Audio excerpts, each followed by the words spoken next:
नमस्कार जय जगन्नाथ बंधुगण। आज आम घर गार्डन रे एक बहुत सुंदर और दुर्लभ फूल फुटी ब्रह्म कमला। यही फूलटी सबुदिन फुटे नहीं।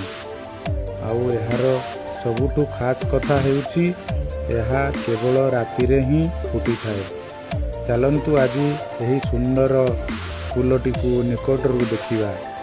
फूल विषय मु किछि कहवाकू चाहूँगी। राति रे फुटे यही फूलटी संध्या हेले धीरे धीरे मेलिवा आरंभ करे एवं राति 10टा-11टा बेलू पूरा फुटी जाए। सकाळ हेबा क्षणी यह आपे आपे बुझी जाए। पवित्र और शुभ आम शास्त्र और लोककथा अनुसार घरे ब्रह्मकमल फुटिवा बहुत शुभ। यह घर को सुख और समृद्धि आनी थाए।